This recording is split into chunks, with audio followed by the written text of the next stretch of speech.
அமுதா, அர்ஜென்ட்டா காசு தேவைப்படுதுன்னு 2, 3 ஃப்ரெண்ட்ஸுக்கு ஃபோன் பண்ணி கேட்டேன். எவனும் ஒழுங்கா சரியா பதில் சொல்ல மாட்றானுங்க. அதான் நேர்ல போயிட்டு நான் பார்த்து என்னன்னு கேட்டுட்டு வரேன். யார்கிட்ட போய் கேட்ப, என்கிட்ட கேட்க மாட்டியா? வாங்கிட்ட ஏது காசு? என்கிட்ட இல்ல, ஏன் எங்க அப்பாட்ட இருக்காதா?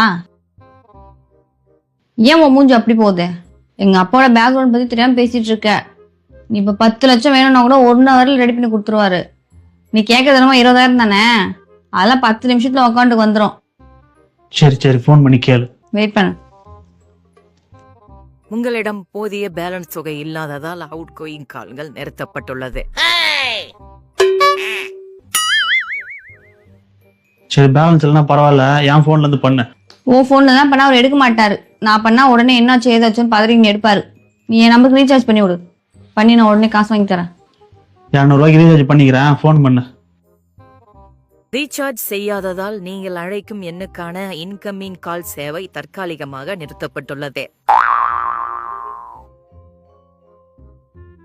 என்னங்க பாக்குற?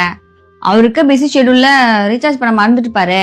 அவருக்கு ரீசார்ஜ் பண்ணி விட்டுனா அவருக்கு இன்கமிங் கால் போயிடும். நான் கால் பண்ணி கேட்டு காசு வாங்கி கொடுத்துறேன். என்கிட்ட இருந்ததே 200 ரூபா தான். பெட்ரோல் போட்டு போய் 4 பேர்கிட்ட காசு கேட்கலான்னு பார்த்தா அதை ஏமாத்தி நீ ரீசார்ஜ் பண்ணது இல்லாம உங்க அப்பனுக்கு வேற ரீசார்ஜ் பண்ண பாக்குறியா?